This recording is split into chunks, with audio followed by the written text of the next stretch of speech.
যাও, তো বঙ্গবন্ধুর হত্যার পরে যে ঘটনা ঘটলো, যে সেটা হলো কি, যে আমাদের কাছে মানে সবথেকে বড় দুঃখ বিষয় হলো কি, মুক্তিযোদ্ধারা পর্যন্ত ওই সময় নিজের পরিচয় দিতে পর্যন্ত তারা মানে ভয় পেয়েছে। মানে তারা প্রথম টার্গেটই হলো মানে মুক্তিযোদ্ধা।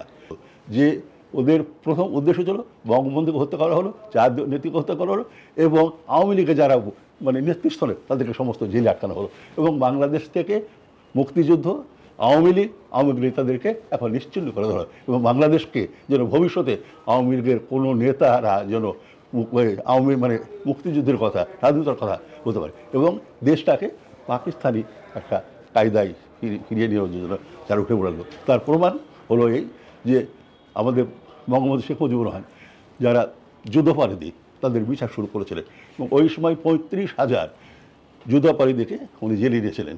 আর তার মধ্যে উনি একটা ক্ষমা করেছিলেন। ক্ষমা করার পরে 11,735 জনকে কাস্টডিতে রাখেন, এবং তাদের বিভিন্ন মেয়াদে তাদের শাস্তি হয়েছিল, ফাঁসি হয়েছিল।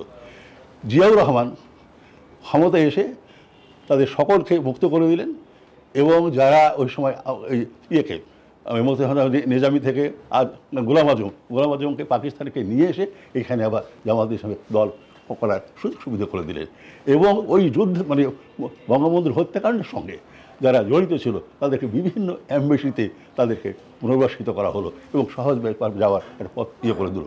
এবং এবং এই জিয়াউর রহমান রাষ্ট্র ক্ষমতায় আসার পরে তার ধারাবাহিকতায় তার মানে একটা আমাদের দেশে মানে এমন একটা সৃষ্টি করলো, যে সেই যে মনে হলো যে পাকিস্তানে যে ছিল এমন একটা পরিবেশ তৈরি করলো যেখানে আওয়ামী লীগের মানে যারা নেতা, আওয়ামী লীগের যারা কর্মী, তাদের চলাফেরা, তাদের গতিবিধি সমস্ত মানে তারা রাখতো, যাতে কেউ কোথাও বের করতে পারে না।